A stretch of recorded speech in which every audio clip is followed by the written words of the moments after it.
Edge, overflowing with tension, where one mistake can ruin a year's work. Go no further. It's the Luxembourg Grand Prix, live from the Nürburgring on ITV with Martin Brundle and Murray Walker. All is quiet and calm at the Nürburgring, but it is not going to be for very much longer. But let me just dispel one myth that may have been created in people's minds, that because Michael Schumacher is in pole position, he's going to walk this race.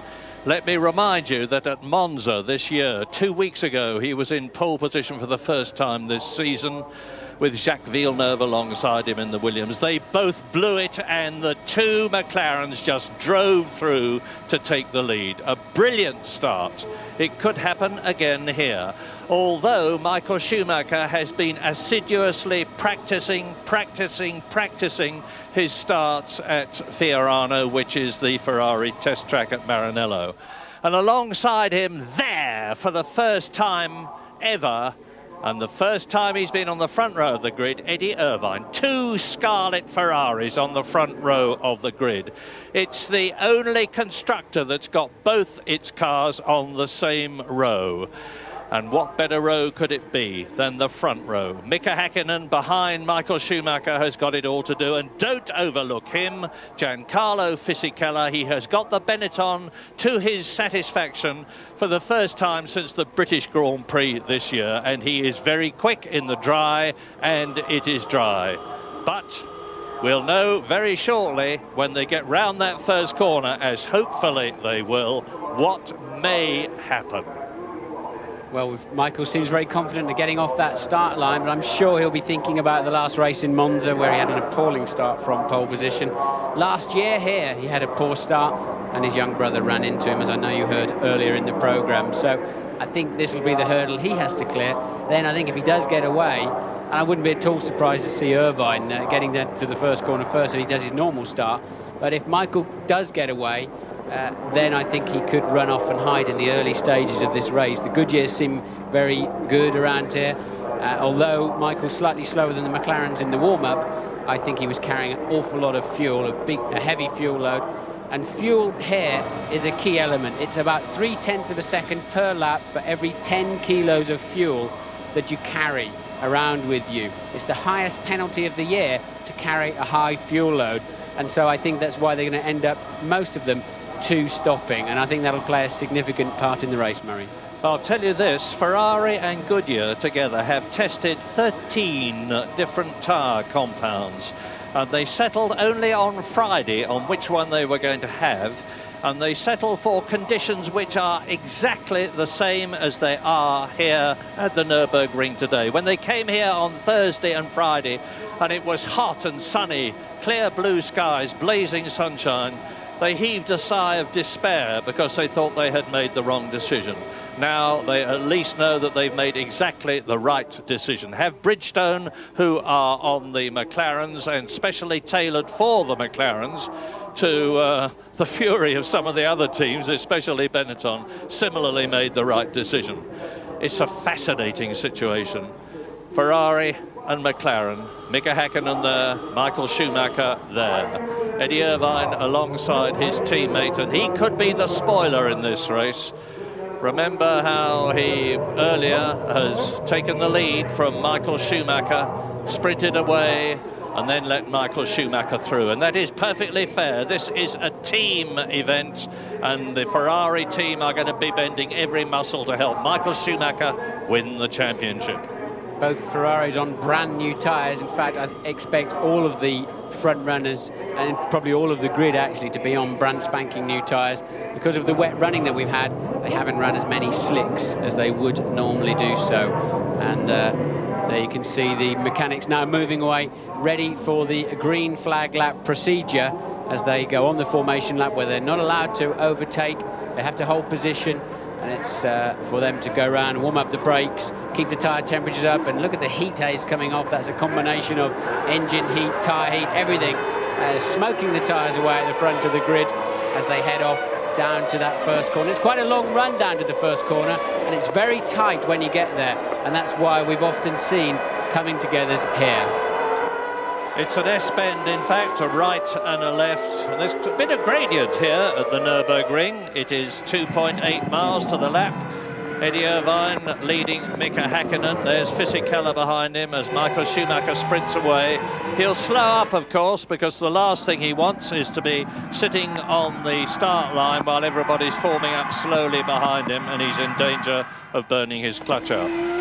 So they drop down to the lowest part of the course, which is the Dunlop curve there, which is a double right-hander, 70 miles an hour. They sprint up towards turn 8 that they are at now, and then turn 9, which follows it. Starting to climb all the time up towards the bit curve. They're doing about 175 miles an hour as they leave and come up to the bit curve, which they're approaching now. And then there is the Vidal chicane, which is where Michael Schumacher sensationally in the Benetton passed John Alesi in the Ferrari to win here at the European Grand Prix. Yeah, so what I used to do on these laps is hold my left foot on the brake to try and generate at least something like 400 degrees in the brake discs and pads to give you some stopping power into the first corner. And I think most of the drivers do the same thing. It also, if you can get some heat into those brakes, it also transmits then into the wheel rim and hopefully keeps the front tyres up and nipple the front tyre pressures too. Gives you a better chance to stop into that first corner. Who better than you to give us a up-to-the-minute report, Martin? You've been round in the two-seater Formula One McLaren today. Very quickly, what was it like? Well, it's only an hour ago, actually, but it was quite wet. I'm amazed how quickly the track has dried. And the track looks absolutely bone dry, but what we call a little green. The rain overnight tends to wash away the rubber that these cars put down over the weekend, and the tyres grain and go off just that little bit more easily then. Well, now the tension is rising. Bottom right-hand corner of your screen, Schumacher. Then Eddie Irvine, Fisichella and Hakkinen. You can see the tail-end men, Esteban Tuero in the Minardi, Rosset in the Tyrrell, forming up the medical car behind them. Watch the lights, usual procedure. 5 on, then all off, and they go. Go, go, go! Lovely start by Schumacher. Good start by Eddie Irvine. Mika Häkkinen looks away as though he's getting into third position. David Coulthard attacking on the left. Eddie Irvine takes the lead. Irvine leads. Wonderful start. Are they going to get through the first S-bend safely together? Yes!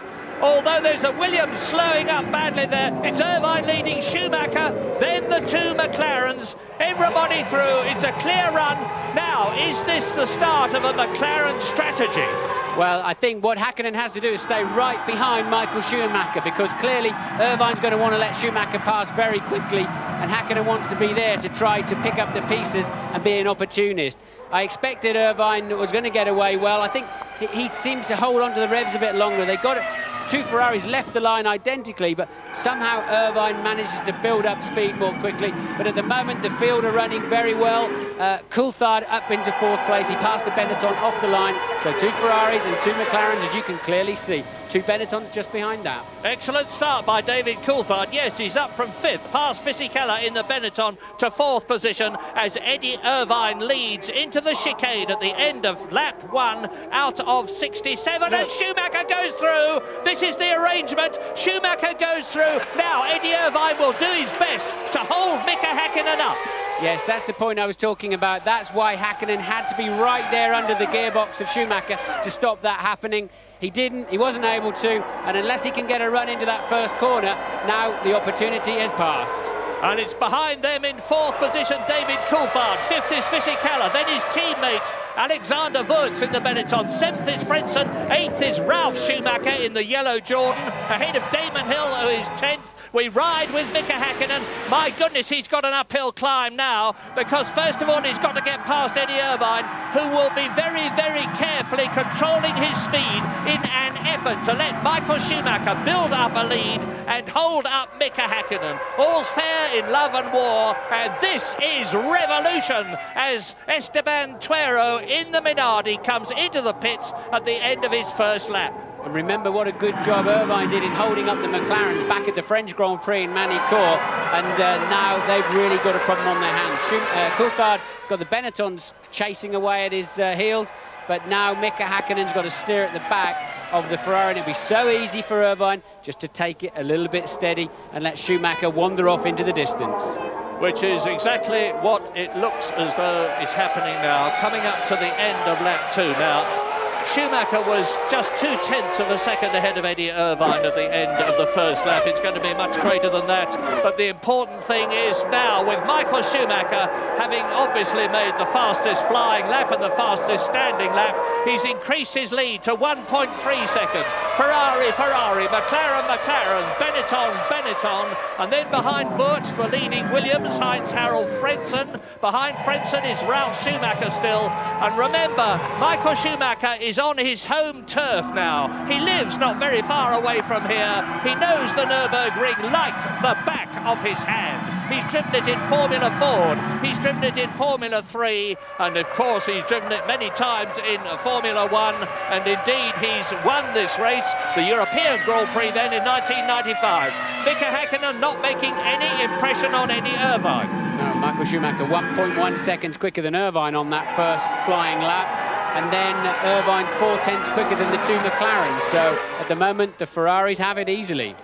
Yep, and Eddie Irvine has been the perfect teammate to Michael Schumacher all this season. He is being so again here. But Ferrari are using the short chassis car here for the last few races. They've been using a specially built long chassis car following the McLaren example, which went well at the appropriate races, but they felt the short chassis car would go better here, and my goodness, it is doing well. They're getting quite struck out already. Now Schumacher is 2.8 seconds ahead of his championship rival Mika Häkkinen. Damon Hill, you see down there in 10th position. Now, this section here, like a lot of the Nürburgring, is tremendously fast. Michael Schumacher just smoking his right front as he drops down towards the Dunlop turn. You see the Eiffel Mountains in the background, and no sign of rain at the present moment. Replay of the start. Yes, that's the back end of the grid. Look, the three cars at the front of the grid getting away very well, and Michael appeared to have the advantage. I think Irvine just hangs on to that first gear up to the rev limiter. If you short shift into second, you tend to lose some momentum, and look, it's giving Irvine in the same car with the same power the opportunity to get ahead. Coulthard there threatening Hakkinen, but little point in him passing him, taking a big move up into the first corner. Covers the corner for the Benettons. Both the Williams crowded very wide indeed. One of them, Jacques Villeneuve, forced onto the grass by his teammate Heinz-Harald Frentzen. And now look at the way that Schumacher is pulling away. Very interesting on that replay, and that, of course, is Alexander Wurz bypassing the chicane altogether. Now, he's probably going to be all right because he didn't get an advantage, he didn't pass Fisichella, and he should be perfectly okay, although obviously he won't be doing that again.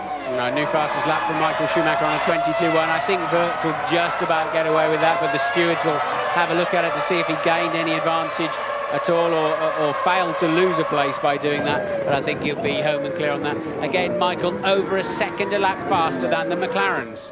That 5 now out of 67, and the last thing I would accuse Michael Schumacher of doing after his pole position here is sandbagging, but he does look as though he's got something in reserve. They've got a new front wing on this car. It's going better and better all the time. Well, that's twice we've seen Schumacher locking up the front wheels. I don't think he's sandbagging too much, Murray. He wants to get off and build himself a comfortable cushion. It's a quick pit stop here. They've increased the speed this year to 120 kilometres per hour. Normally, the circuits like this with narrow pit lanes are just 80 k's, 50 miles an hour. And you turn inside the last corner, it's about a 19-20 second loss. So if he can build up a good lead, he can maintain the lead of this race even through the pit stop. So Michael there, trying to build himself a cushion, and I don't think he's sandbagging too much at all. No, I'm sorry, I meant he's sandbagging in the qualifying. Never mind, because I'll tell you, I'm trying to cover every eventuality in this race. There is a dark cloud building up overhead. Now, we had rain at 11:40 this morning. The race started at 2 o'clock local time.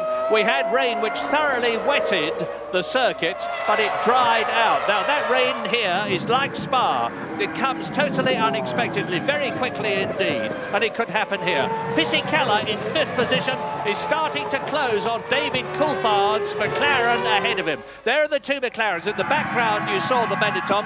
Alexander Wurz still in that 6th position ahead of Heinz-Harald Frentzen, and they're getting spread out here at the Nürburgring like they haven't done in races for quite a long time now. Schumacher 3 seconds ahead of Irvine, 4.5 seconds ahead of Hakkinen. Jürgen Schrempp, the top man of Mercedes-Benz, and Norbert Haug, the racing manager, not looking very happy, and why should they? They're two cars, the McLarens with Mercedes engines, down in 3rd and 4th places. James Allen, news from the pits. Well, Murray, Martin was just saying a second ago that the lost time for coming into the pits is around 19-20 seconds. It's more like 20-21, something like that. He's absolutely right.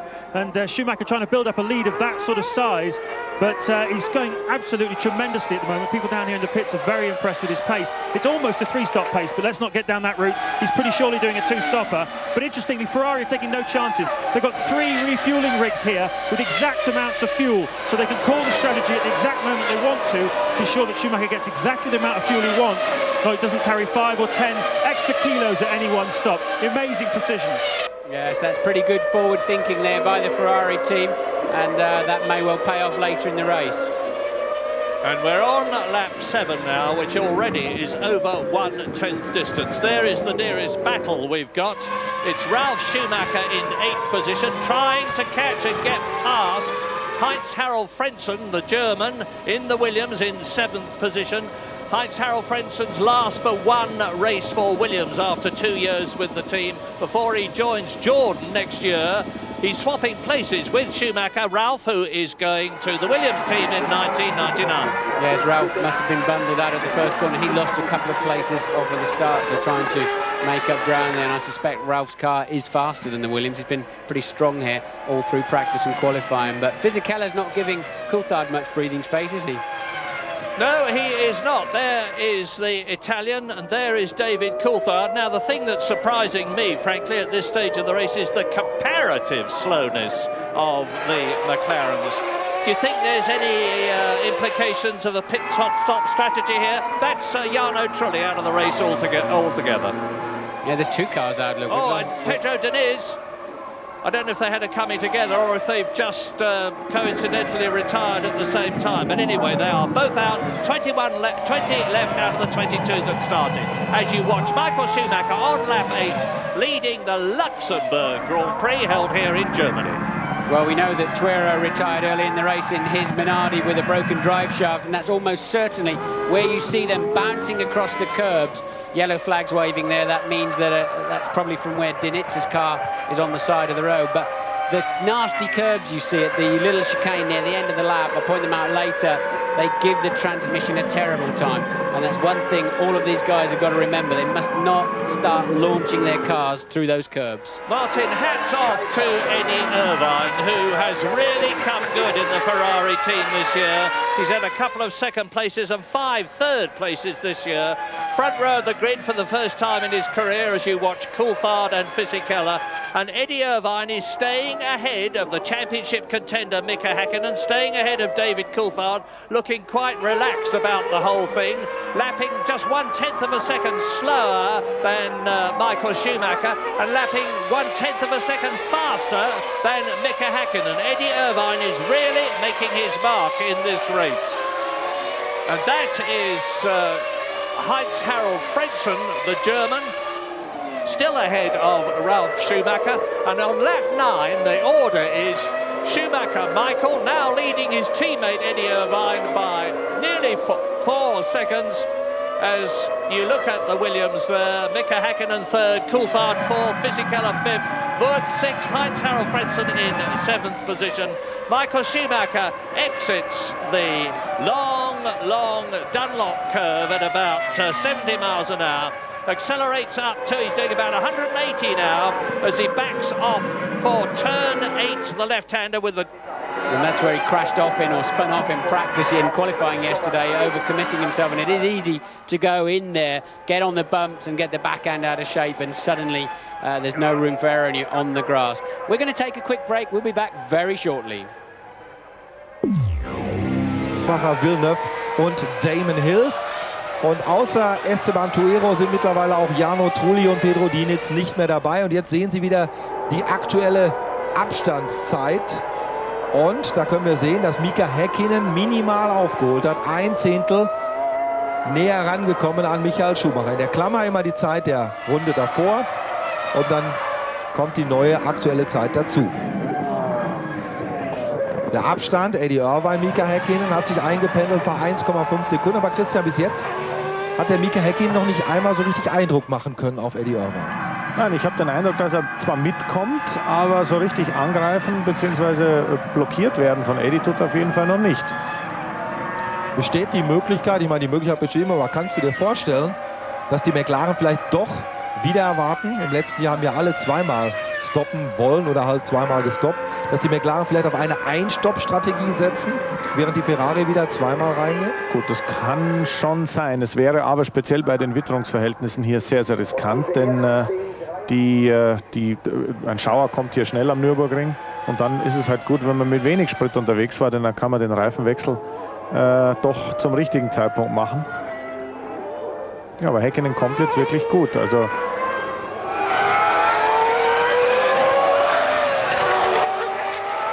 wir haben mal nachgeschaut, im letzten Jahr Coulthard in der 31. Runde zum ersten Mal drin, Häkkinen in der 28. Zum zweiten geplanten Stopp kam es dann nicht mehr. Hier Michael Schumacher. Ja, also das sehen wir einen schönen Fahrfehler vom Eddie Irvine. Das ist nochmal die Szene, wo ganz am Anfang des Rennens, als Irvine in Führung lag und Schumacher dann vorbeigezogen ist, hier am Ausgang der Schikane. Neue schnellste Runde jetzt von Mika Häkkinen. 1:21,927 und nochmal Zeitlupenwiederholung eines ebenfalls in der Schikane passierten Ausrutschers von Damon Hill. Lap 11 out of 67. You look down at Michael Schumacher, but in the background there, Mika Häkkinen is making a charge. Mika Häkkinen leading the World Championship with Michael Schumacher. He's putting the pressure now on Eddie Irvine. He's just made the fastest lap of the race, Mika Häkkinen that is, and they've pulled away from David Coulthard. 4 seconds is the gap. Fisichella is 5th, right behind Coulthard. Yes, and with Hakkinen putting a spurt on, that's given Irvine a hurry up, and they're actually very marginally closing in on Schumacher's lead. So Hakkinen now obviously feeling comfortable with the car. He's got the balance as he wants, and you can see homing in on Irvine into all of the braking areas. The only thing that happened while you're away is Damon Hill bumped across one of the chicanes. No significant problem, and he's still in 10th position. Eddie Irvine resisting that pressure. I can't think of a better man to resist pressure. He's on his 80th Grand Prix. Tremendously experienced campaigner up through Formula Ford. He won the Formula Ford Championship at Brands Hatch years ago, then into Formula 3 and then into Japan in F3000, where he got a lot of very rough and tough experience, and it's paying off now. Yes, it is. Hakkinen lost out a little bit. He got a bit out of shape, I think, earlier on in this lap, but he needs to be careful he doesn't overcook those tyres in his pursuit of Irvine. He's just about close enough to be in the turbulent air coming off the back of Irvine's car, but he has to treat the back of that Ferrari as if it's a mule, and Irvine getting well out of shape. What happened to him? He held it together, but he's lost an awful lot of time. Eddie Irvine looking ragged, looking untidy, and Hakkinen will feed off of that. He will enjoy that, but he has to be so careful. If he's going to put a move on that Ferrari, if it's a 50-50, Irvine's going to have him off the road. All the cars in this race are using the softer compound tyre which is available to them, irrespective of whether they are Bridgestone runners like Mika Häkkinen here, or Goodyear runners like Eddie Irvine and Michael Schumacher ahead of him. We don't know what the comparative wear rates of the Goodyear soft and the Bridgestone soft are. And Mika Häkkinen, for the second lap in succession, takes a look as they go into turn 1. Eddie Irvine will see him in his mirrors, of course, but Hakkinen now is saying all the time, I want past, and Eddie Irvine, unsurprisingly, is saying, well, you're not going to get there. And now, Michael Schumacher is 6 seconds up the road. Look to the left of your screen, and you'll see Michael Schumacher going up the hill towards turn 8, as, again, Irvine locks up. Yes, the pair of them lost over a second on that lap as Irvine made that mistake and Hakkinen had to allow for it. But, now the gap is pretty level, isn't it? And on this particular lap, it's Schumacher that's the fastest so far in the first sector, according to the computer. And Michael Schumacher bumping his way over the curbs there on a replay is now... That's Irvine, I apologise, is with Mika Häkkinen behind him. And that's the curbs I was talking about earlier on. If you do that too often through this race, you're going to have a transmission problem. You've got to give the curbs a bit of respect and give your car half a chance. Look at Irvine again, completely out of shape, and Häkkinen's got to run up the outside. I mean, it's so difficult for Mika. He really, I would think, doesn't know how hard to push. They've got similar straight line speed, those two cars. Irvine making mistakes everywhere, but I don't think Häkkinen will be able to pass him down the pit straight. And the other two places to pass are very, very risky. Yeah, and David Coulthard has taken the opportunity to close up on both of them. It's getting very close now. Second, third, fourth, and fifth as Häkkinen has another look. There is Coulthard in the background. Fisichella in the blue Benetton in fifth position. And Eddie Irvine doing his very best to continue to hold up the McLaren. He's really struggling. There is Michael Schumacher. There's an enormous distance on the track between the two Ferraris, but you can see how close Hakkinen is, and again, all the time, Eddie Irvine is locking up that right front, and that's not doing anything for the wear. No, even though the new 98 tyres with the 3 grooves, they've got 4 grooves for 99, but this year 3 grooves in them, they're much harder rubber. They don't hurt as much when you lock them up like that, but it still takes life out of them. And what happens is, next time, if you lock the right front a lot, you start understeering a lot through left-hand corners when you put a lot of weight into that right front tyre. So Irvine really beginning to struggle. This is frustrating time for Hakkinen. Can he have a look up the inside under? Go for it, Mika. This is your chance. Yes, nice, neat, clean, tidy. He's kept it under control. Irvine won't get a run out of on the way out. That was a great move from Hakkinen and very, very timely. Which gives the answer to, is Mika Häkkinen suffering from pressure? Well, he may have been out of the car, but he's certainly not in it. When your backside touches the seat and you lower your helmet visor and the race starts, the tension disappears. You concentrate on driving as quickly as you possibly can. Well, Schumacher puts in the fastest lap of the race, as you can see, but he's got an 8.5 second lead. I think Ferrari will be disappointed that Irvine has not been able to hold Hakkinen up for a longer period of time than that and for a greater distance. Yeah, but Mika Häkkinen against the Ferrari, and Michael Schumacher has got an enormous job to do. Here's the replay as Mika Häkkinen just dives through on the inside of the chicane. Eddie Irvine defers. Yes, Hakkinen in the slipstream had a good run up and sold him a dummy and came up the inside. Very correct driving there from Eddie Irvine. Very, very correct. Hats off to him on that, because Hakkinen had the corner and he could do nothing but yield. Here it is, look, he brakes about 10 metres later, says, okay, I've got the line into this corner, I've got the inside. The main thing then for Hakkinen was to keep it under control, not bounce across those curbs too much, and lose it again on the way out. And look now at the way that Hakkinen is streaking away from Eddie Irvine. He's going to make the fastest lap of the race. He's just gone through the first 2 sectors of this 3-sector lap, fastest of all. He is challenging, and we've got news from James Allen in the pits. Oh, guys, we've got a real motor race on our hands here. 8.5 second lead after 14 laps. That's only half a second a lap. Schumacher needs a 20-second lead after 20 laps, which is a second a lap. It seems to me the Bridgestone tyres are working better. The track temperature is quite low. They're working better on the low conditions. The Goodyears aren't getting the grip on the Ferraris, and particularly with the track being a little bit green as well. Later in the race it'll be better for them, but right now they're struggling a bit. And now Eddie Irvine is struggling to keep David Coulthard in 4th position behind him. If they are on a 2-stop strategy, this is lap 15, I would expect them to start coming in round about lap 22. Irvine again locking up his wheels, but Villeneuve won this race last year, and his first stop I think was 28, lap 28, then lap 49. But I think you're right, Murray. From 22 onwards is when these guys are going to start making their pit stops. So Hakkinen is flying. He took 8/10 out of Michael Schumacher on the last lap while we were hearing from James, and he's already 3/10 up on this particular lap. So will his tyres stand it as you look at the battle for 3rd position? The red Ferrari of Eddie Irvine, the silver McLaren of David Coulthard, and the blue Benetton of Giancarlo Fisichella. 3rd, 4th, 5th into the chicane to complete their 15th lap. That trio is actually Fisichella, but whether he can do anything with that speed, we'll have to wait and see. But the next thing we're looking forward to is Coulthard having to find a way around Eddie Irvine. This may be a rash prophecy coming up, but I think it's going to rain. It's getting much, much darker overhead. The blue skies have disappeared to be replaced by grey skies, and now it's grey cloud building up. And at the Nürburgring, rain can come very quickly indeed. Here is Alexander Wurz, 6th position. He's closing on Fisichella, Coulthard and Irvine. Irvine is holding everybody behind him up, you see. Coulthard is with him. Fisichella is with Coulthard, and Wurz in 6th position is catching all 3 of them. Heinz-Harald Frentzen is still in 7th position. 8th is Ralf Schumacher. 9th is Villeneuve, who's having a very poor race. 10th is Damon Hill in the Jordan. Then there's a Lacey, Herbert, Barrichello, Panis Verstappen, Salo and Takagi. Nakano is right down in 18th place. Rosset is 19th.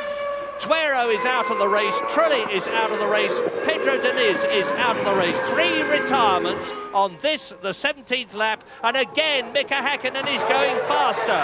He's gone through the first sector, fastest of all. Here are Heinz-Harald Frentzen and Ralf Schumacher battling still, as they have been doing for virtually the whole race, for 7th place. And you saw a forlorn-looking Eddie Jordan on the...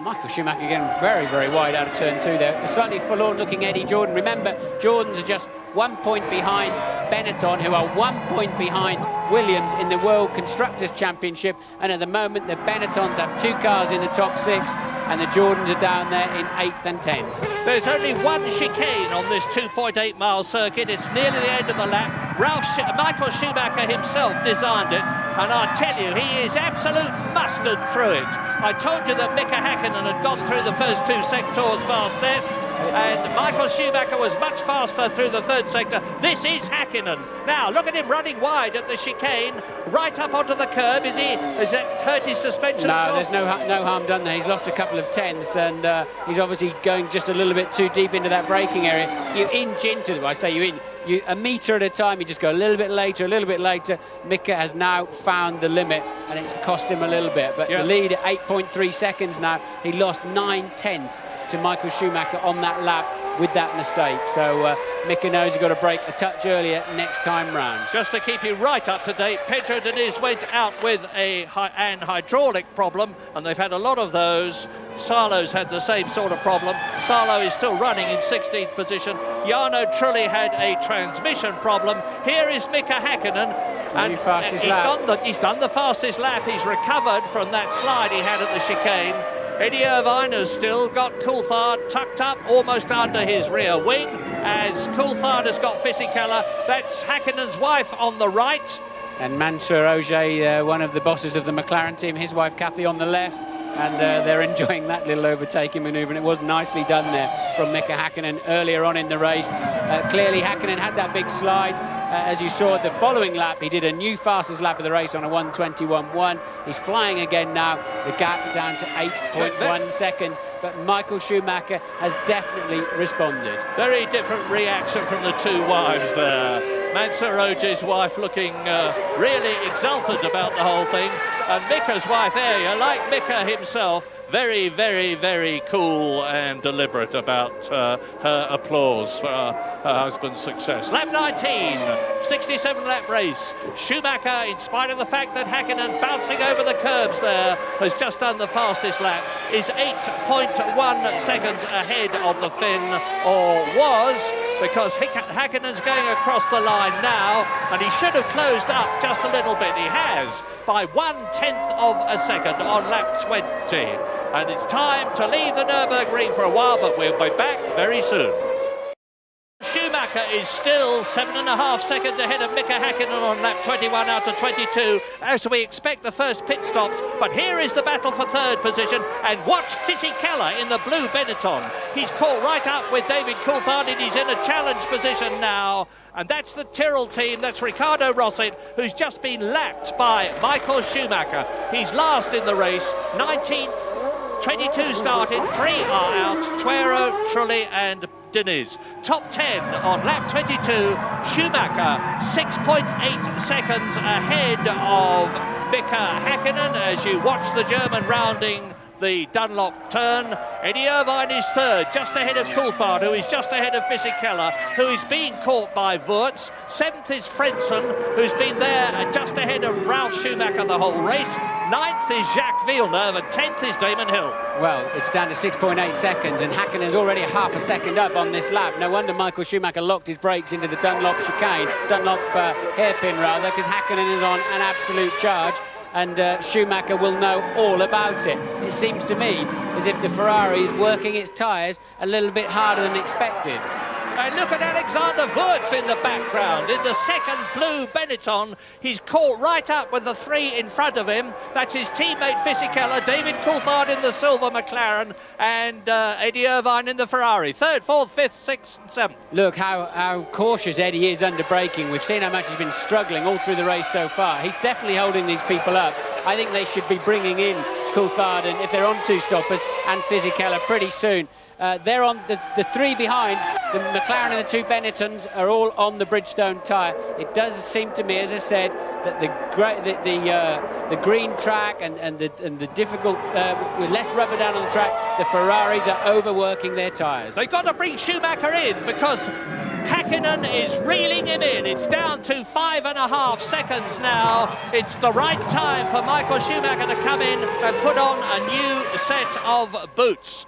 The new Goodyear tyres. Mika Häkkinen is really charging. He's done a series of fastest laps.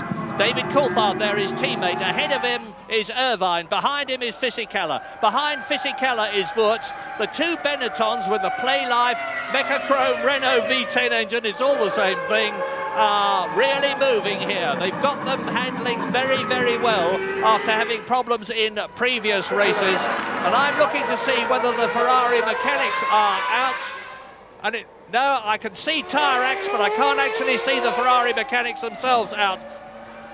Yes, he's definitely coming in. Michael Schumacher is going to be coming in at the end of this lap. And he will lose the lead to Mika Häkkinen. He might just get out behind Irvine, Coulthard and Fisichella, which would delay him considerably. So it's going to be nip and tuck. It takes about 21 seconds to make a complete pit stop from entering to leaving, and in comes Fisichella from 6th position. That could well put Fisichella ahead of Irvine and Coulthard if this pit stop works out well. Normally the Benny boys are pretty quick off the mark. He'll need to be going pretty soon now. That's not a great stop, and now he didn't really have it in first gear. He made a poor job of getting that car away and wasted his opportunity because they've called him in first. Meanwhile, Hakkinen has brought the lead down. There's the Ferrari boys, you can clearly see. Hakkinen's brought the lead down to 5.2 seconds. And I'm going to watch the track. You can watch the pits as Michael Schumacher comes in now. There's Hakkinen in the background. 5 seconds is the gap between Michael Schumacher. James Allen, get ready to receive Michael Schumacher for what is going to be a very critical pit stop. In comes the race leader. Now I'm going to watch the track and tell you when Mika Häkkinen goes by. Over to you, James. Well, Martin said at the last race how thrilling it would be to see Hakkinen really take the fight to Michael Schumacher. We're seeing it here today at the Nürburgring. Tyres are playing a big part in it. I'm just trying to see the fronts for Michael Schumacher as they come off. Oh boy, they've done some work, let me tell you. The tyres just came off Fisichella's car, didn't look as badly damaged. They, of course, the Bridgestones. Nice stop by the Ferraris. Now, will it... 8.6 now, will this set of Goodyear tyres suit Schumacher a little better than the last ones? There, here they come, he's going to get out in front of Irvine, magnificent! Michael Schumacher gets out ahead of the battle between Irvine, Coulthard and Wurz, and that was absolutely critical. That was critical. Irvine's done his job, because had he not held Coulthard back, then Coulthard could have come into play, and there's Wurz in the pits with some kind of problem. Has he stalled the engine? No, he just couldn't select first gear for whatever reason, so Wurz on his way. That was absolutely critical. Michael will be very pleased with that. The back marker gets straight out of his way, and that will help him through the race. And of course, Mika Häkkinen is now leading the race. Michael Schumacher, with a clear track in front of him, is in second place, having made his first of what we expect to be 2 tyre stops. He's taken Takagi in the Tyrrell. He's lapped both the Tyrrells now. Rosset, who is in 19th place, Takagi, who is 18th. Well, I wonder now if Hakkinen can do a much longer run. If Hakkinen's got enough fuel on board to do a 28 or 29 lap stint, while Schumacher's car is fat and heavy with its new fuel load on board, then he may be able to close down that 5.2 second deficit. And Hakkinen does a 1:20.4. Incredibly fast lap from Hakkinen. He's got 4 or 5 laps now to try to get out of the pit stop in front of Michael Schumacher, because Schumacher's pit stop was quick enough and there wasn't any particular problems with it. And now the bung is really coming out. Eddie Irvine comes in, which lets Coulthard through into third place. Frentzen will move up into 4th position. And Villeneuve, no, I don't think Villeneuve is going to make it. Remember that Irvine now has made his stop, and there is Frentzen going through, followed by Ralf Schumacher, and Irvine just gets out ahead of Ricardo Rossi. So he had as good a pit stop as he could possibly have hoped to have had. And the race order now, Mika Häkkinen leading Michael Schumacher by over 16 seconds, but Schumacher has made his tyre stop. The two Benettons tucked up behind a lot of traffic. Their 4 pit stops really did them no favours at all, and it's taken the shine off of the early part of their race as Wirtz made a big move up the inside to lap Rossi. You're back on board with the race leader, Mika Häkkinen, a 1:20.6 that time round.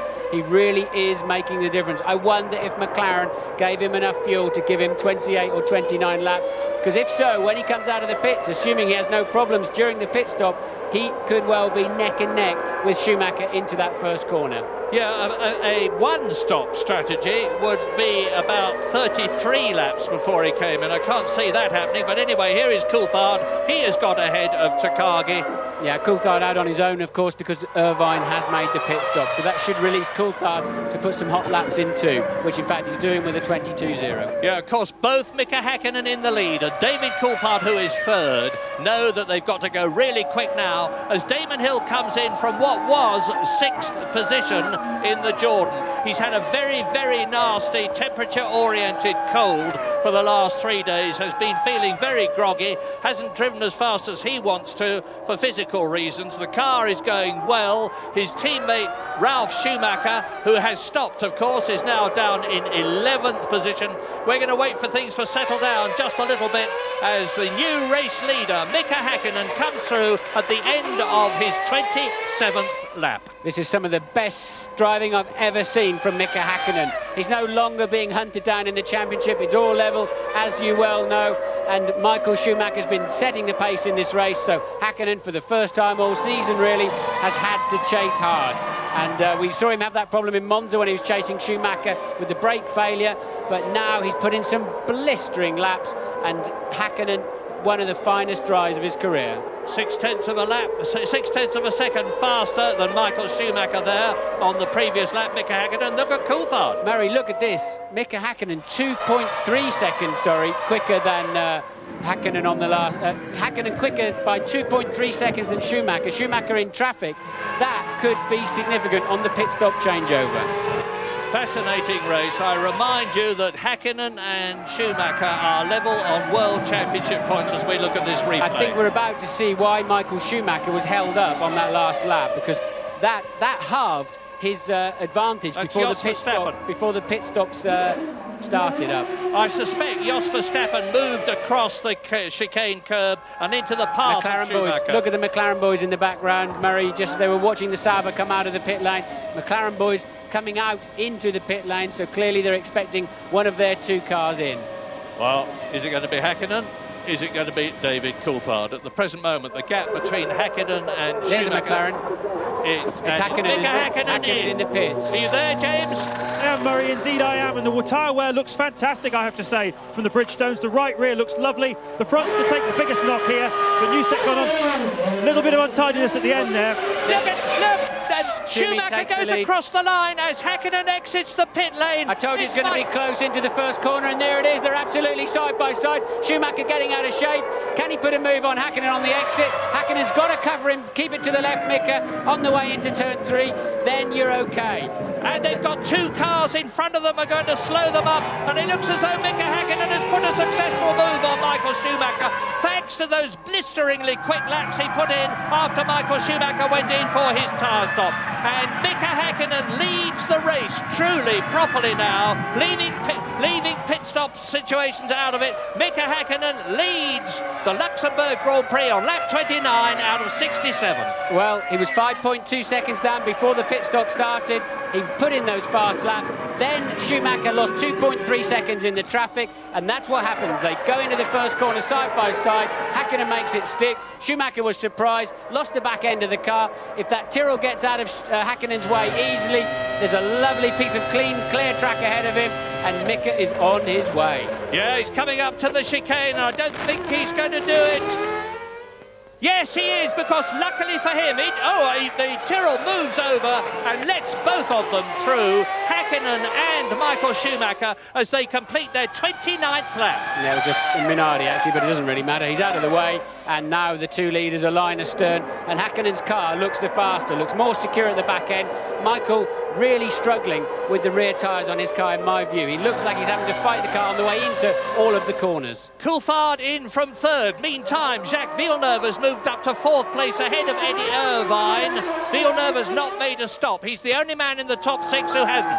McLaren getting the business done in the pits today. Now, does this get him out in front of Irvine? Yes, it does. So now Coulthard consolidates his third position. He can now get on the gas and get after Michael Schumacher. Great strategy, great pit work by the McLaren team for both Hakkinen and Coulthard. Lap 30, here is the situation. Mika Häkkinen leads Michael Schumacher, well, by the distance that you can see. Eddie Irvine is down in fifth position. Ahead of him, Coulthard is third. Villeneuve, who's got to stop, is in fourth position. Sixth is Heinz-Harald Frentzen, who has stopped. Fisichella has stopped, he's seventh. Wurz has stopped, he's eighth. Ralf Schumacher has stopped, he is ninth. In fact, everybody down to Rubens Barrichello, who is 13th, have now made their pit stops except for Villeneuve. That's right, Villeneuve running up there in fourth, but it's a false position, and I'm surprised his car's not running better in this race, actually. Williams seemed to have quite a good setup earlier on in the weekend, but they've really been dropped by Benetton, Ferrari and McLaren. Well, if Mika Häkkinen wins this race and if Michael Schumacher finishes second, and we've only got half distance, it means that Häkkinen would be just 4 points ahead of Schumacher in the championship as they go to Japan for the last race of the year.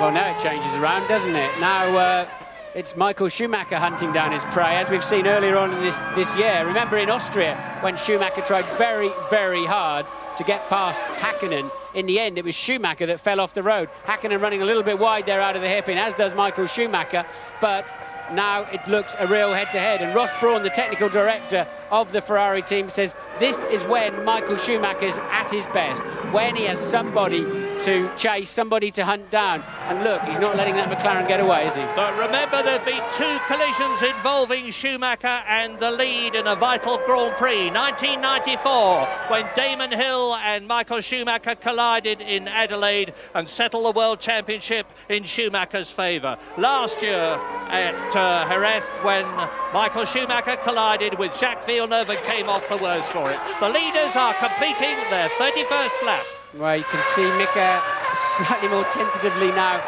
going into that Vidal chicane, braking a little bit earlier. Michael just took 10 metres out of him straight away. So now Mika is the one that's got to dictate the pace, and you can just see him a touch more. A lot of understeer there on the McLaren. You could see the steering lock he had on, trying to get it out of turn 2. And it just seemed to me this track is eating the tyres as ever today.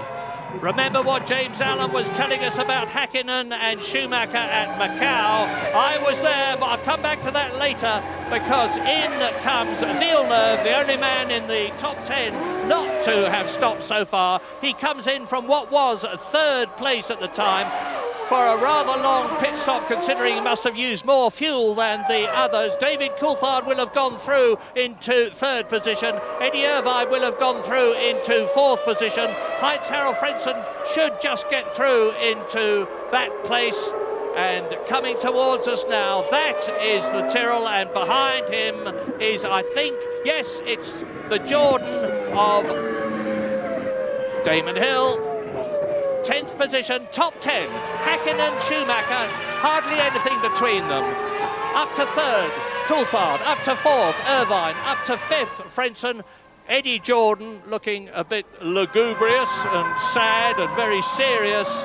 His cars are not doing as well here as they have done in recent races. That brilliant win for Damon Hill in Belgium, and the Ferrari mechanics and team men watching points from the garage, and the points mean there is Eddie Irvine. Now, That's interesting. Irvine coming under pressure from Frentzen, who's doing a good job, who's managed to get himself ahead of the Benettons. Remember, the Benettons had two very poor stops, so Benetton's now down in 7th and 8th and out of the World Championship points. Frentzen doing a good job. Irvine still looking as if he's struggling with that Ferrari handling. And this is lap 33 out of 67. The weather conditions are still good, as you can see, perfectly dry track. The skies have lightened a bit, actually. My prophecy of rain looks as though it was wrong. If it was, I'm delighted, because I'd love to see this battle fought to its conclusion on a dry track. Schumacher's taken 1/10 of a second out of Mika Häkkinen in each of the last 2 laps. That's how close it is at the moment. Häkkinen must hate seeing that Ferrari just edging towards him in his mirrors. This is a situation that Michael Schumacher relishes. He loves putting pressure on people in front of him. He's doing it very, very heavily at the moment. As David Coulthard 3rd, Eddie Irvine 4th, behind him Frentzen 5th, being pushed by Fisichella 6th. That is Wurz in the background in 7th place. 33 seconds covers the top 7, and Mika Häkkinen and Michael Schumacher are lapping in exactly the same time, lap after lap, to within 1/10 of a second, battling for those World Championship points. The difference between 10 points for a win and 6 points for second place, which could decide the championship in Japan. And Michael taking 2/10 out of him actually on that lap, Murray. So the lead down to now 6/10 of a second. And as you watch Eddie Irvine, James Allen is telling us he has news from the McLaren garage. Strategic news here, Murray. Last year, Jacques Villeneuve won this race, stopping on lap 28 for 8.5 seconds and on lap 49 for 7.5 seconds. Now, Hakkinen is bang on target for an almost identical strategy today, so the timing of the second stop is going to be absolutely critical if Schumacher doesn't get past him on the road. I expect them in around 48 to 50, but that could be the decisive turning point of this race, and I also think the Goodyear tyres will get better as the race goes towards its conclusion. Fascinating situation, and they're absolutely together. Another 10 metres he took out of him under the braking for the Vidal chicane, and there's some question mark in the paddock. Can Mika Häkkinen sustain the physical and mental pressure? And this is the replay after the first pit stop. Häkkinen rejoining the track. Look, he'll be looking at the apex. Michael Schumacher looking in horror, I would imagine, as the McLaren ends up in front of him. Where it still is on lap 35, but only just in front. Häkkinen, Schumacher, McLaren, Ferrari, Mercedes engine, Ferrari engine, Bridgestone tyres, Goodyear tyres, mighty close. And look at those clouds overhead. It could still rain. It could still rain at the Nürburgring, and if it did, it would transform the situation. It depended on how hard it rained, whether they have to use intermediate tyres or full rain tyres. But as I say, I hope it's not necessary. I'm not much of a weatherman, but those dark clouds, I think, are downwind of us, so I don't think they're going to be affecting the racetrack. Out from where the wind is blowing from, it looks somewhat brighter. Race order, lap 35. Here are the leaders, Häkkinen and Schumacher. Coulthard is now 27 seconds behind them and 4 seconds ahead of Eddie Irvine in the second Ferrari, who is 4th. So it's McLaren, Ferrari, McLaren, Ferrari. Well, if Michael overtakes Häkkinen, it will be into that chicane. He's so much later on the brakes. And now there's some traffic coming up and Michael now is the one who needs to stay on the gearbox of Mika Häkkinen to make sure he can pick up any pieces if Häkkinen has his momentum disturbed by the back markers. And this is Irvine, Murray. Still, he seems to have had people queued up behind him all afternoon, doesn't he? Yeah, he's got Frentzen behind him now in 5th position. Fisichella and Wurz in the 2 Benettons, and Fisichella having a look to try and get past Heinz Harald Williams. And as a matter of interest, the man that Mika Häkkinen is bearing down onto lap is Rubens Barrichello in the Stewart, who is lapping in about 1.4 seconds slower, as out goes the board to the Williams, and Fisichella's going to go through. No, he's not. Heinz-Harald Frentzen closes the door. Somewhere else, my friend, but not here. Meantime, Eddie Irvine is still keeping them back. Frentzen, Fisichella, Wurz. Eddie Irvine in the Ferrari, 4th position, lap 36. No change at the front in terms of Schumacher closing up on Hakkinen. When we last saw them, they were virtually together, just a few tenths of a second between them. and it's lap 36. Jean Todt, the Ferrari top man, impassively watches his timing monitors. Alongside him is Ross Brawn, and Hakkinen goes through and takes Rubens Barrichello, the Dorint Hotel on the left, and Schumacher's done the same thing. Now here they come. Turn 1 and 2 coming up, the right and left. It's very tight in there, amazingly tight as you turn into the first right-hander. That puts you out very wide on the curb on the exit, but it's a legitimate place to be. And then you absolutely stream into turn 3, carrying a huge amount of speed, and try to then get the car over to the right. Michael Schumacher's braking very hard in 4 there, locking up his front tyre, and Hakkinen, I think, would have had a 10th out of him there. Michael really having to do everything on the brake pedal. I don't think he's as fast around the corners. And apologies to Rubens Barrichello. Esteban Tuero in the Minardi has crept back into the race somehow. It was him that was being lapped. He's 10 laps down as the battle for 3rd, 4th, 5th, 6th continues to rage and continues to be led by Eddie Irvine, with, in the background, Ralf Schumacher in the yellow Jordan closing on them. It's the same story that we've had all race. Here are the leaders, Hakkinen and Schumacher, lap 37, 30 to go. But it's the same story with Eddie Irvine. He's going just slow enough to hold people up, but just quick enough for them not to be able to get past him. And as a result of that, Ralf Schumacher, who was at the back of the tail of 4 cars, has closed right up with Alexander Wurz's Benetton. If any of those 4 make a mistake, there's going to be a change. And if Hakkinen makes them... and there's the battle. That's Fisichella trying to take Frentzen. Yeah, Frentzen got out of shape in turn 9, and Fisichella trying to make something of it. Frentzen just somehow hanging on, tippy-toeing around the outside. Now he's got to cover the inside line, make Fisichella go the long way round. Be amazed if he can get round there. Should be easy for Frentzen to defend it. Now he's got to come back in right again, otherwise Fizzy will have him into Coca-Cola. Game over. Oh, well done, Fisichella. He had to get up off the throttle there because Frentzen decided he was coming in whatever. Now Frentzen's got his hands full. Can he block? Can he get the racing line into the first corner? Fisichella's... It's so difficult to break up the inside air because it's so dirty, but he looks like he's got it. And Wurz, of course, has been complicating Frentzen's life, and he's going to try and go around the outside, and we know he can do that because he's done it to Frentzen before in Brazil. But this time he's having a go at the inside. Meantime, Fisichella has moved up into 5th position, and I predict he's going to pull away from the Williams. Well, Fisichella was very patient there. He got Frentzen offline about 5 corners earlier and just kept playing him, just kept making Frentzen have to drive defensively, and then sooner or later he was going to end up on the right line in the right place. Very nicely done there from young Fisichella. And out goes Ricardo Rosset. He's been into the gravel trap several times in practice and qualifying, and he's out of the race now, and that is the 4th retirement. And you saw the 2 leaders heading in there, and the one thing they'll be worried about, whenever you see a car with smoke pouring out of the back, you're almost certain there'll be oil at least, and probably water as well on the racetrack, and we hope that the leaders got through that first chicane without any problems. We're going to take a quick break. We'll be back very, very shortly. Breit zu machen. Wir haben ja gerade von den beiden auch schon ein tolles Duell gesehen in Sao Paulo, als der Alex Wurz im 2. Saisonrennen Ausgangsstart und Ziel in der Linkskurve als Harald Frentzen klassisch ausgebremst hat. Ja, was wir jetzt gesehen haben, sind beide auf der Ideallinie geblieben. Und da hat sich der Fisichella verbremst. Vielleicht war da doch Öl von dem Motorschaden. Jetzt ist Wurz an Fisichella vorbei. Und vorn identische Zeiten von Michael Schumacher und Mika Häkkinen. 0,8 Sekunden der Abstand. Also auch das werden wir Ihnen sicherlich gleich wieder zeigen. Aber ganz klar, im Moment ist das hier der spannende Dreikampf. Eben weil es halt ein Dreikampf ist und nicht nur ein Zweikampf. Und weil halt hier wirklich Positionswechsel zu sehen sind. Während hier vorn, und da haben wir wieder das Führungsduo, das Bild unverändert ist seit jetzt schon fast 10 Runden. Mika Häkkinen vor Michael Schumacher. Ja, da sieht man ganz klar, Mika Häkkinen hat gesehen, da ist Öl auf der Ideallinie, bremst die erste Schikane innen an. Kommt nochmal der Motorplatzer von Ricardo Rosset. Ja, der ist direkt auf der Ideallinie beim Anbremsen.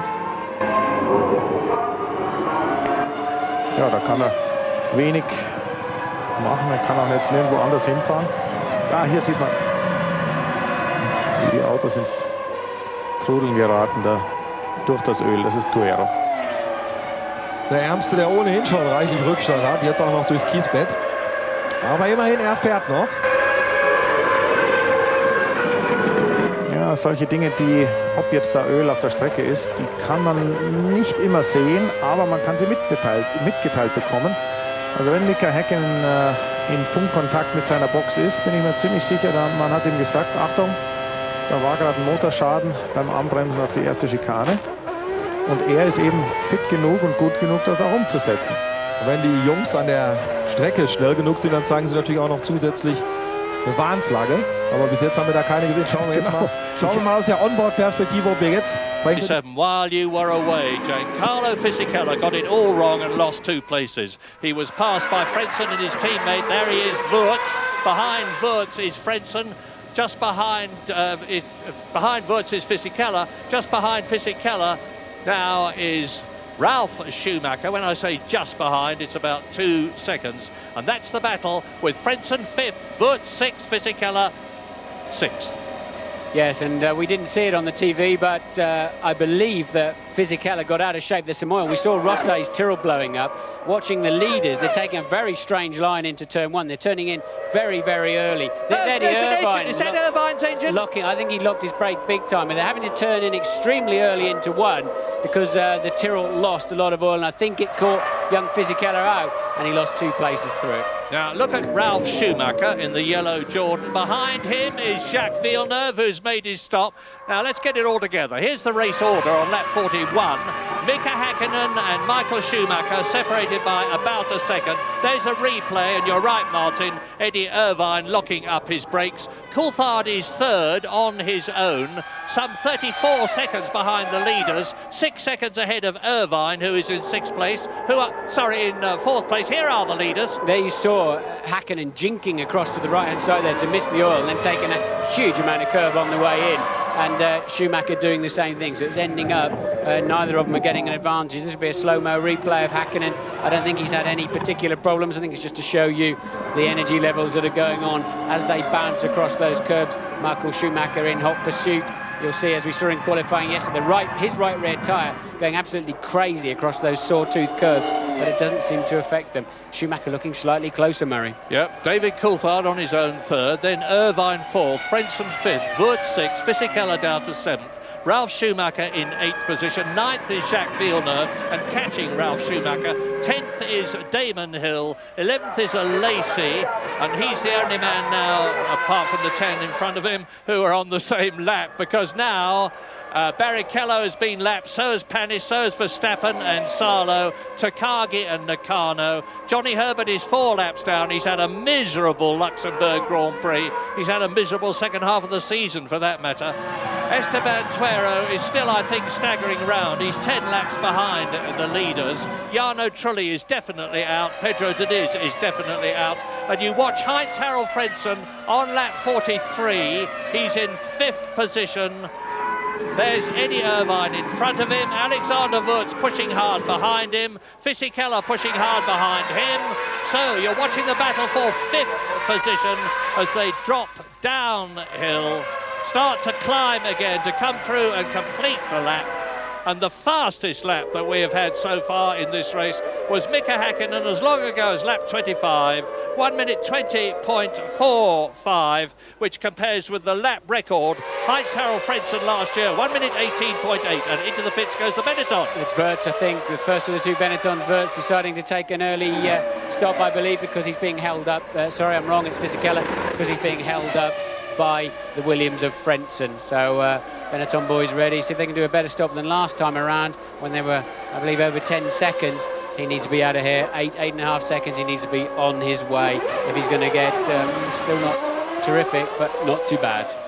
9.5 seconds, and that's the first of the leading 2 stoppers. Watching Michael Schumacher doing what Eddie Irvine did and has done so much in this race, locking out the right front. And watch him get out of shape now, Murray. I think we saw it a bit earlier on, and he got well out of shape coming out of turn 1. And Hakkinen beginning to edge away. Yeah. And it's Michael who's looking ragged once again as the tyres are wearing down, as they're getting ready for a pit stop, Murray. Yeah, it looks as though Bridgestone have got the edge after all in this race, which was not what a lot of people expected. As you rightly point out, Michael Schumacher looks as though he's having to try much harder than Mika Häkkinen is. We're into the two-stop window now. Lap 44 is when I expected to see them start coming in. It's lap 43 now as Eddie Irvine closes up on, it looks like, the arrows, and into the pits comes Mika Salo, followed by the Williams and the Benetton.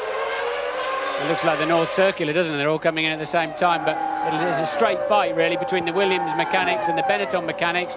Benetton has to travel further down the pit lane because it can get away that little bit quicker as well. So if they come out together, this is always such a dangerous situation when the cars leave their pit garage at the same time, because the driver can't see enough in his mirror, but Frenton's away, but still Frenton's having to brake forward. Don't try and go around that. Oh, I don't think surely he's bound to have broken the speed limit there. I would have thought so. I'd be very surprised if he gets away with that one. And the two Benettons still line astern after all that. Yeah, I think Heinz-Harald Frentzen may have let his enthusiasm get the better of him there. Now we're watching Jacques Villeneuve. I'm not going to be at all surprised if we see a flash on the screen saying that Heinz-Harald Frentzen has been given a 10-second penalty for speeding in the pit lane, which would mean something more like a 21-second penalty, of course. Anyway, lap 45, Hakkinen is still to come in for his second pit stop. He's now leading Michael Schumacher by nearly 2 seconds, pulling away from the Ferrari. David Coulthard is not making up any ground in third place on Michael Schumacher. He's still 40 seconds behind him now.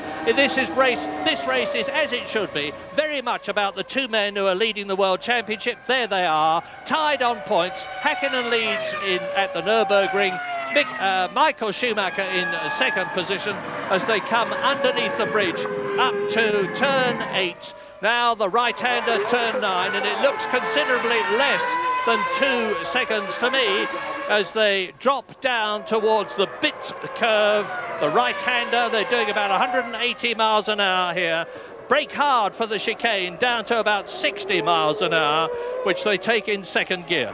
Michael looking tatty through the chicane again. He's a 10th down already on this lap and didn't get a nice run across the curbs, so he's clearly got just a little bit less grip than race leader Mika Häkkinen. Let's see what it ends up at this. I think it might just be over 2 seconds. 2.2. Häkkinen taking a full 4/10 out of him, and they're still having to take a tight line into one around the oil. Nobody wants to be the first one to go out there and try it. Michael out of shape again, look, having to run so wide to control the understeer. This is Frentzen. Look, there's the yellow line for the speed limit, so he is over the speed limit line. I'm not absolutely sure whether you're allowed to duck under somebody. Effectively now, you're back on the racetrack. Yeah. So I think Heinz-Harald may just get away with that. Well spotted, Martin. I think that is the answer. He was bright enough to leave it until he crossed the yellow line before he gave it the gas, and he's now got ahead of Mika Salo. And we're on lap 46, watching an increasingly dominant Mika Häkkinen easing away from Michael Schumacher, who will be putting on the pressure, all he knows, driving as quickly as he can, in the hope that the fact that Mika Häkkinen knows he's behind him will pressure the Finn into making a mistake. They're staying out quite long, and here into the pits comes Jacques Villeneuve from 6th position in the Williams. Top 6 when he came in. Hakkinen, Schumacher, Coulthard, Irvine, Ralf Schumacher is now up into 6th position in the Jordan, but he's only made 1 pit stop. Yes, Villeneuve getting a good stop there, but coming out to a field full of traffic. Some of them front runners, others of them back markers. So Villeneuve still behind the 2 Benettons. And still behind Mika Salo, as Shinji Nakano in the second of the Minardis, who's down in 17th place and has already been lapped, follows him through. And just to remind you, Johnny Herbert is out of the race. He stopped somewhere in the midsection, and looking into the pit lane, we can see the Ferrari mechanics getting ready for, I would assume, Michael Schumacher. So Ferrari ready for their second on schedule, I would say, scheduled stops. James, what can you tell us about that? I can tell you, Martin, that it is Michael Schumacher, so this is where it's all going to happen. It seems to me that looking at the Bridgestones on Fisichella's car that came off a lap or so ago, they look very good. It seems that the fronts are the problem. The Goodyear fronts have been washing out. Eddie Irvine is generally slower than Schumacher on a day when his car understeers, and you've seen Irvine's performance drop right off, so I think that's the problem today. Schumacher, let's see what he can do on his final set. And Mika Häkkinen, meantime, has got some traffic in front of him. He dodges past. That will enable Michael Schumacher to close up just a little bit. It's not going to help him very much because he's going to come diving into the pits, and he does so now. James, he's all yours. Well, just waiting for him to come down. Amazing tension down here. We're 2 races away from the conclusion of the World Championship. Mika Häkkinen, of course, leading this race, looking fairly comfortable. The Ferrari mechanics, though, look pretty comfortable. Look at the wear on those front tyres of Schumacher's. They're almost like slicks in places. Very calm work. Back to you, Murray. 7.4 seconds. That's 1.2 seconds faster than his first stop. Now, Mika Häkkinen will be trying further to increase his lead with the knowledge that Michael Schumacher is on new rubber, which will enable him to go faster, and Michael Schumacher will be really forcing the pace now. He's got to try and close up to Häkkinen so that he can take the lead when Häkkinen comes in. Yes, this is where Michael's so strong on the outlap. He's got a clear track too, and he's so good at getting up to speed. Now, Häkkinen's been through a lot of traffic. Remember, he was only 2.2 seconds ahead. He's got a lot of traffic in front of him. It wouldn't surprise me at all if McLaren, yes, look, they're getting ready. If McLaren don't bring Häkkinen in now, and I've got a horrible feeling with Schumacher with such a good stop at 7.4 seconds, plus he's got a clear lap on his outlap. Look, Häkkinen's losing 2-3 seconds. Disaster. This is going to put Schumacher in the lead, I believe. Yeah, Barrichello held him up, and ahead of him was Frentzen. So now, once again, we'll do the split vision thing. You watch Mika Häkkinen, I'll watch the track, and I'll tell you when Michael Schumacher goes past me. James. Well, of course, they put enough fuel in to get him out quickly last time. You can't do it quicker than 7.4 if you can. You're a miracle worker. Is he going to lose the lead of the race right here, guys? Michael Schumacher going to take the lead. It's all yours. Tremendous stop there from Hakkinen. He stopped a little bit past his marks, but I think he's going to beat him into the first corner again. Yes, he is. Look, he's maintained the lead because McLaren did a tremendous 6.9 second stop and restored the balance. That was a crucial pit stop. Yes, and Michael Schumacher's had exactly the same thing happen to him on the second stop as happened to him on the first. Very, very disappointing for him now. He's up to speed. He needed to be a lot closer than that to Mika Häkkinen. This is lap 49. Of course, they made those second and last pit stops, and they'll run through to the end of the race now. Well, McLaren made a bad job of it in Hungary, but you have to say they've made all the right calls today, the right strategy, and then the boys on the wheel guns have made it pay off, have made it count. And David Coulthard is still third, Eddie Irvine is fourth. Ralf Schumacher, you see, in the pits. Now, that may enable Damon Hill to move up into fifth position because he was in sixth place. The Jordans have come together at the end of the race. There's Damon Hill going through ahead of his teammate as Schumacher gets through ahead of Frentzen, and Alesi leaves the pits. Now, it's all been happening here. We've got news from Louise Goodman, who's with Johnny Herbert. Yeah, Johnny and I are watching all these pit stops going on. Unfortunately, he's not taking part in them. Johnny, we seem to be having these mid-race chats all too frequently. What was the problem today? Well, I think it was probably someone spoke to me about meeting you later, so that was probably something that probably, again, sort of struck back. It was a normal thing. Be serious. I think I am. No, at the moment it's a big shame because it was going very well. A bit difficult in the beginning. I had a lot of understeer, but then I changed my style a bit and got it better in the second set. I started to catch Jean back up again, and it was just going to get quite exciting for us to have a little race, but it never quite had that, and then we have an engine problem quite suddenly. Bad luck. Okay. Well, the Ferrari mechanics waiting to take Eddie Irvine in from fourth position, and here he is. Meantime, Michael Schumacher has closed the gap a bit on Mika Häkkinen. He's got it down to under 3 seconds. James, are you there? I think James is there, but you saw Eddie Irvine really struggling to slow that car down. It's like a brickweed for a pit lane where you pull in to have your tyres changed. A ridiculous compound to put down. And look at Irvine this. well out of shape. Sorry to interrupt you, but the Jordan goes through ahead of him. Ralf Schumacher goes through ahead of Eddie Irvine, which should have put the German up into fourth position. I think Damon Hill. It is Damon Hill who's ahead of Irvine into fourth, but he's yet to stop. So Damon has got to have one more pit stop. So a little bit of a false position, but Damon certainly having a tidy race. Yeah, with lap 51 now, Hakkinen looks as though he's got things under control. He is over 3 seconds ahead of Michael Schumacher as we leave the Nürburgring. Join us again quickly. Damon Hill on the left leaves the pits after his second stop and rejoins behind the Williams. We're on lap 53 now. Mika Häkkinen is stamping his authority on this race as you watch David Coulthard, who is in third position. David Coulthard is catching Schumacher. Schumacher is now 5 seconds behind Häkkinen.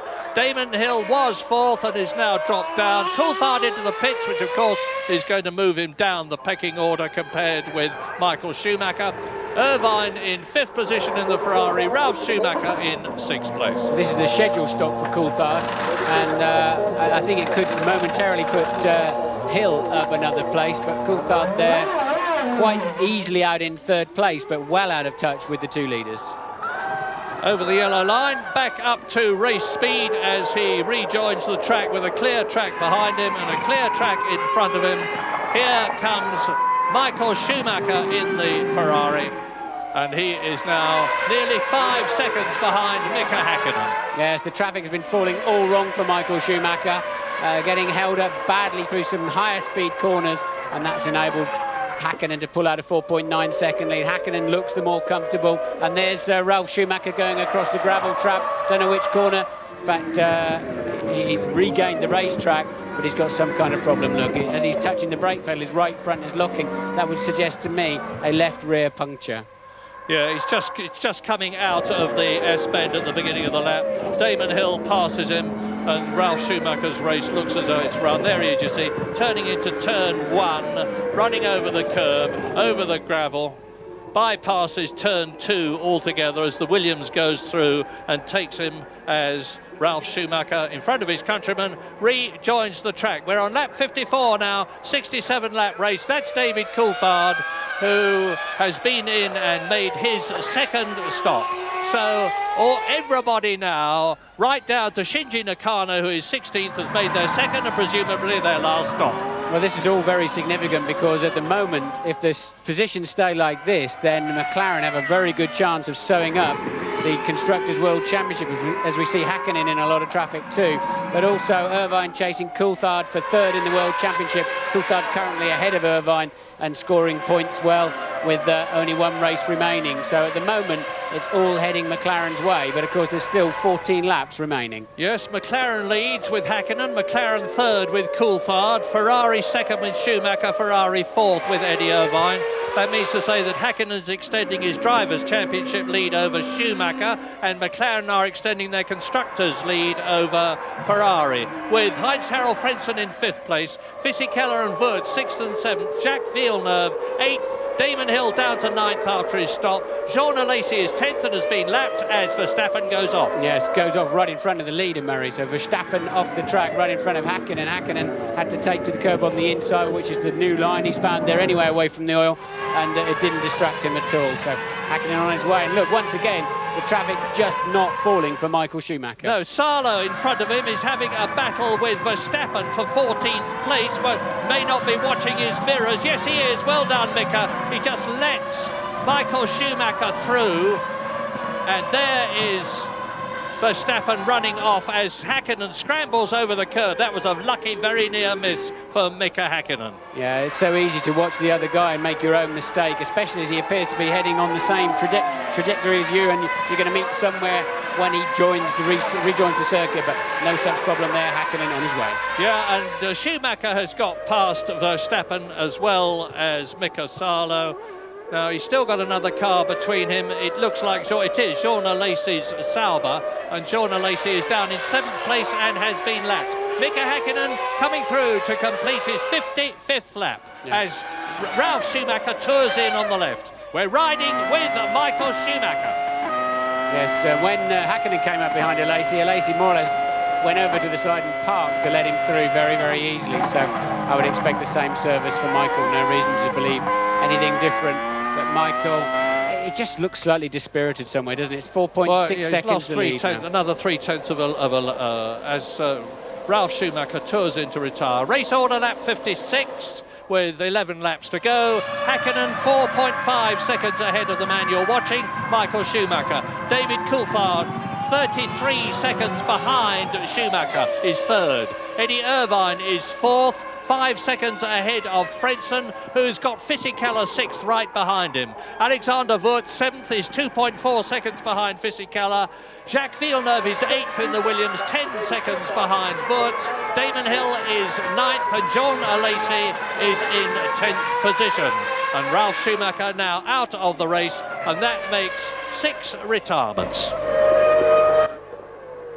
Well, the Luxembourg Grand Prix has not turned out so far as people expected it to. There's Alesi, look, getting right out of the way. It's very strange that, going to an enormous amount of trouble.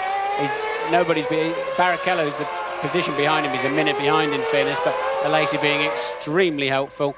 But let's see what the lead is as they go over the line this time around. Identical lap times, 1:21.9, so the gap stays, as you can see, just over 4.5 seconds. Well, all that Michael Schumacher can do now is to go as fast as he possibly can, in the hope that Mika Häkkinen has either a car problem or a pressure problem, and the latter does not look at all likely, and the McLaren is going extremely well. It's beginning to look like 10 points for Häkkinen, 6 points for Schumacher as we leave the Nürburgring.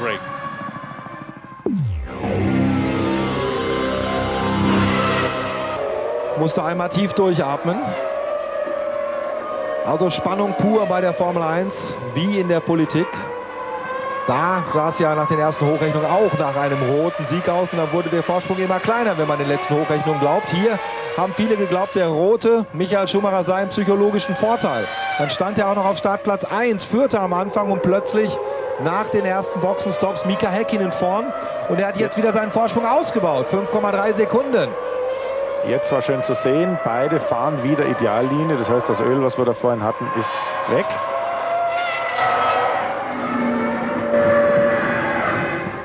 Und Norbert Haug, was mag in ihm vorgehen? Es gab ja am Anfang viele, die gesagt haben, das holt ihr locker und die WM ist schon irgendwann Mitte der Saison entschieden. Ja. So sah es ja am Anfang aus. Ja, das Rennen ist auch für Mika Häkkinen noch lange nicht gewonnen. Zusammengezählt wird am Schluss. Mika hat zwar in der Saison immer wieder gezeigt, und das haben wir hier während des ganzen Rennverlaufes auch gesehen, dass er Druck extrem gut standhalten kann, dass er blitzesauber am Limit zu Ende fahren kann. Aber die Zuverlässigkeit war zumindest bei McLaren Mercedes in der Vergangenheit durchaus ein Problem. Auf der anderen Seite haben wir oft genug das Thema angesprochen. Rein rechnerisch von der Wahrscheinlichkeit müsste auch ein Ferrari mal wieder kaputt gehen. Es gab nur einen technischen Ausfall beim Auftaktrennen in Melbourne. Und wenn Ferrari mit einem technischen Defekt durch diese Saison kommen sollte, bei Michael Schumachers Auto, soll heißen, wenn die letzten beiden Rennen sein Renner mit der Nummer 3 jeweils hält, dann wäre das ein Ferrari-Weltrekord. Denn die bis jetzt beste Leistung hatten sie in der Saison 67, als sie nur 2 technische... Lap 59 out of 67. Hakkinen pulling away from Schumacher now. Nearly 5.5 seconds is the gap. Ralf Schumacher in the Jordan has toured into the garage to retire with a bust left front disc brake, which would account for him going off and into the gravel. Mika Häkkinen looking very steady, obviously very calm and collected as he comes through to lap the Prost. And that's Olivier Panis, who is in 12th place. His teammate Jarno Trulli out of the race a long time ago. And here is Schumacher. And Damon Hill ahead of him. Damon's won a lot of races and knows how difficult it is if you're held up while you're in the lead of a race to be held up by back markers. Damon is about to be lapped. I would expect he would be very, very helpful. Jacques' been in the same boat too, obviously the reigning world champion. But Damon's probably got a few bad memories of his days fighting wheel to wheel with Michael Schumacher for the World Championship, but I'm not suggesting he would try anything untoward, but I'm sure he'd rather see Mika's coming through first than Michael. And that's exactly what he's going to see as Jacques Villeneuve, followed by Damon Hill, battling for that 8th position, go through. Here is Hakkinen. He's on his 60th lap now, getting very, very near the end of this crucial, this critical Luxembourg Grand Prix at the Nürburgring in Germany. Mika Häkkinen closing up on 9th place Damon Hill. Damon Hill can see ahead of him Villeneuve's Williams, but it's far enough away, as Martin has said, for Damon to move over and let the McLaren through as Michael Schumacher comes down to the Dunlop curve. The blue flag's waved. Yeah, so the first blue flag has been waved, so Damon's got 3 of those he's allowed to go past. before he has to. I thought it was out of touch early, to be honest. In fact, it was a stationary blue, not a wave blue. As soon as they start waving those blues, you've got to pull over and let the leader through. So Damon going to be under pressure any moment now to do exactly that. And meantime, Schumacher ought to be making up a bit of time and distance, because it's getting very critical for Hakkinen. Damon moves over, there he was on the right. Beautiful place to do it, because Hakkinen nips through the chicane. Now we're going to see the same situation with Hill and Schumacher. Yes, Damon's smart. He knows the elegant way to do that, where they both lose the least amount of time. It's just to blend off the brakes a little bit into a slow corner like that. Fastest man on the track at the moment, David Coulthard in 3rd place, but he's over half a minute behind Michael Schumacher and is not going to be able to do anything about it. As we watch, this is clearly not for position, this overtaking manoeuvre. It's Hill allowing Hakkinen to go through to lap him. And that's allowed Michael Schumacher to close up half a second on Mika Häkkinen, but it's a full stall really, because he's still got to get past Damon Hill himself. And Hakkinen now is on his 61st lap, getting very, very close to the end of the Luxembourg Grand Prix. And if he wins, it will have been a magnificent victory. Yes, it's 4.4 seconds and 2 cars between the 2 championship contenders. So Mika, as you say, in a relatively comfortable position. So there's Hakkinen, there's Hill, who has been lapped. Michael Schumacher sails past the Minardi. Did you see Michael having to correct the car all the way into turn 8 there? I think that's been the story of his race. He's fighting his own car. He's had nothing left to go and take the fight to Hakkinen. Hakkinen's driven, in my view, the race of his life. He's answered a lot of questions whether he could take this kind of pressure mentally, physically, whatever, and Hakkinen has been absolutely supreme. So there they are, not very long now for McLaren to know whether they have stretched their lead in the Constructors' Championship. Damon Hill still ahead of Michael Schumacher. Here's the 2nd place man. Now Coulthard is 30 seconds in 3rd place behind Michael Schumacher. So Michael's 2nd place is safe enough, and it's looking less and less and less likely that he can get up to, never mind get past Mika Häkkinen to get those vital extra 4 World Championship points. But the great thing about this track, especially here when you're heading downhill, you can see your competitors, and even you can have a glance coming out of the hairpin and look across the other side. And Michael running wide on the way in there, that won't have helped his lap time at all. Michael out-braking himself. This is a replay of an earlier lap through the chicane. I don't think there's anything too dramatic goes on here. In fact, nothing dramatic at all. That's pretty much what happens every lap. But it's really good screaming down that hill towards the Dunlop hairpin. You can see all of your competitors. If you think you're edging a little bit closer and it's easy to gauge it, then it really spurs you on. Now, meantime, David Coulthard just made his fastest lap of the race, taken over a second out of Michael Schumacher's lead ahead of him. Michael Schumacher in 2nd place, and you'll notice he has still not got past Damon Hill. And Mika Häkkinen is now on his 62nd lap, 4.2 seconds on the previous lap ahead of Michael Schumacher. We'll be able to tell you what the gap is in just a few seconds' time on this lap. It's 4.7 seconds, so that half second that Hakkinen lost on the previous lap, he's regained on this one. Coulthard has got the gap between himself and Schumacher there down to under 30 seconds, 29.3 to be exact, and the race order behind Coulthard is Irvine 4th, so Ferrari's 2nd and 4th, McLaren's 1st and 3rd, Frentzen is 5th, 5 seconds behind Irvine, Fisichella is 6th, Wurz is 7th, Villeneuve is 8th, Damon Hill is 9th. Hakkinen has passed Villeneuve, so he's got past him very cleanly, and then I saw him going past the Stewart as well. So once again, Hakkinen moving majestically through the traffic. Now, Michael Schumacher has got to finish this race. If Mika Häkkinen won this race and Michael Schumacher did not finish, then Mika Häkkinen would be world champion. So Michael Schumacher has got to make it very clean when he goes past Damon Hill, assuming he does, because it doesn't look at the moment to me as though he's, yes, right up and goes through. Damon does exactly the same thing at exactly the same place to the 2nd man Schumacher as he did to the 1st Hakkinen. Yes, but Michael was a lot further behind, and he had to, you could see he was hesitant. He didn't know if Damon was going to turn in or not, so it didn't really work out quite as neatly for Michael Schumacher, who is right there, 5.3 seconds behind. Lap 64. So after this lap, there are but 3 laps to go to the end of the Luxembourg Grand Prix.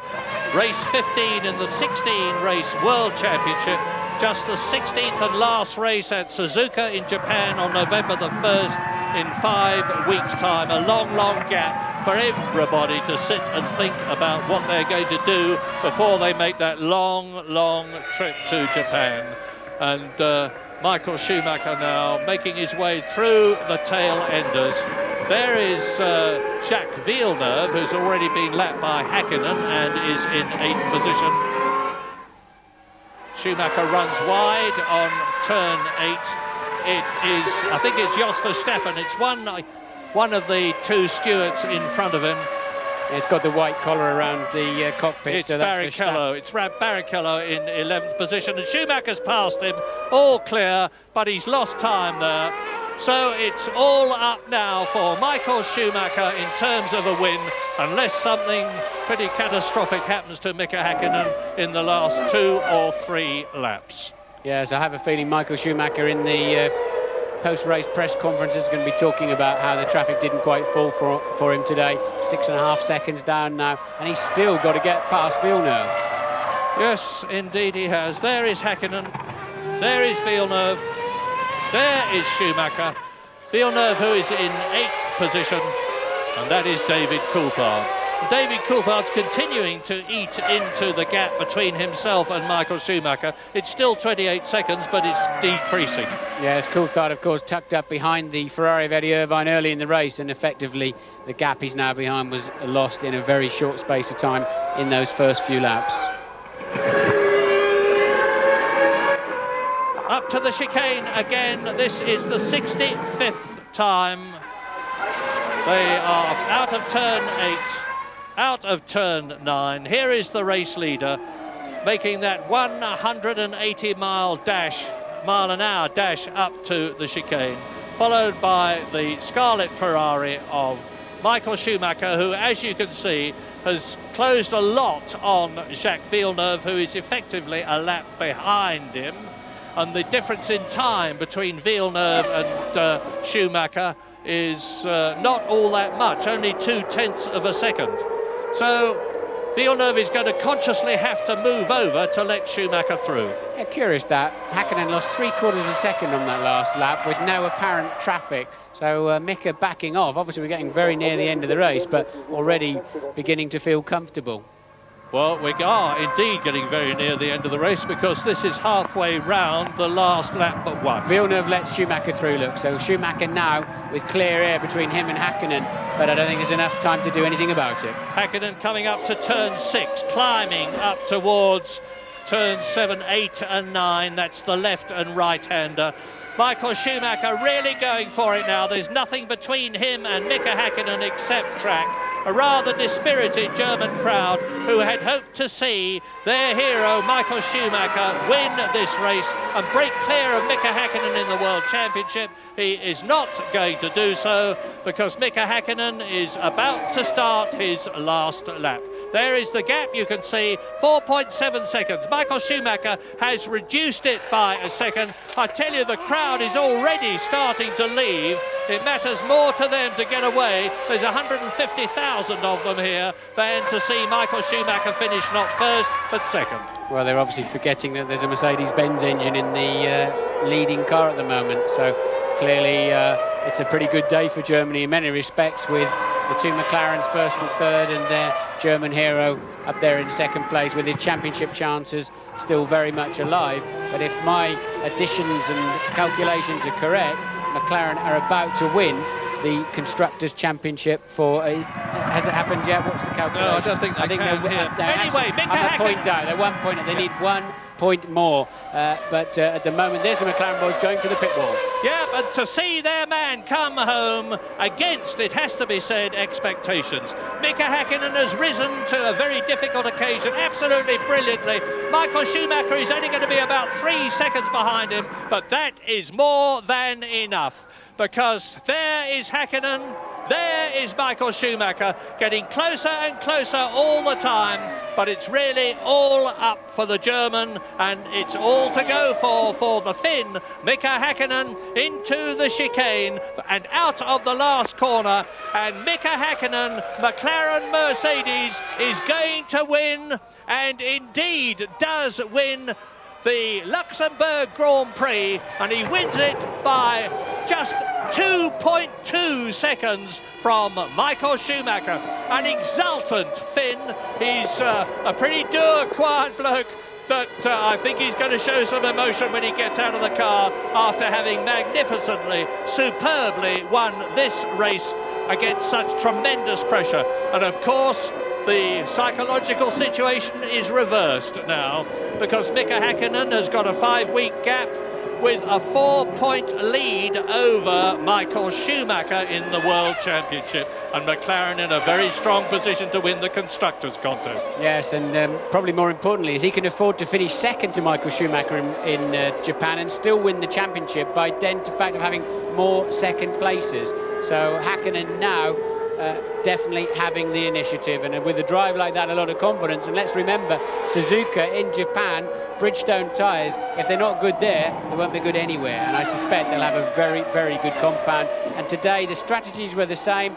The drivers all drove faultlessly in the top 3, but it seemed to me that tyres made the difference, Murray. Yep, I think you're absolutely right, and we join the victorious Mika Häkkinen, who won the Luxembourg Grand Prix in his McLaren Mercedes Bridgestone shod car by 2.2 seconds from Michael Schumacher's Ferrari with its Goodyear tyres. David Coulthard gives 14 points to the McLaren in the Constructors' contest, with the 10 from Mika Häkkinen, by finishing in 3rd place. The second Ferrari of Eddie Irvine in 4th position, having briefly led the race until he moved over to let Michael Schumacher through. Heinz-Harald Frentzen beats Villeneuve, his teammate, by finishing 5th in the Williams to give it 2 World Championship points. Giancarlo Fisichella beats his teammate Alexander Wurz, takes the last World Championship single point, 6th position. Wurz 7th, Villeneuve 8th, Damon Hill in 9th position. Sean Alesi 10th and Rubens Barrichello 11th, 2 laps down. Only the first 7 went the full race distance, and McLaren have now got 142 Constructors' Championship points compared with 127 for Ferrari. And that is more than enough to give them a virtual certainty of winning the Constructors'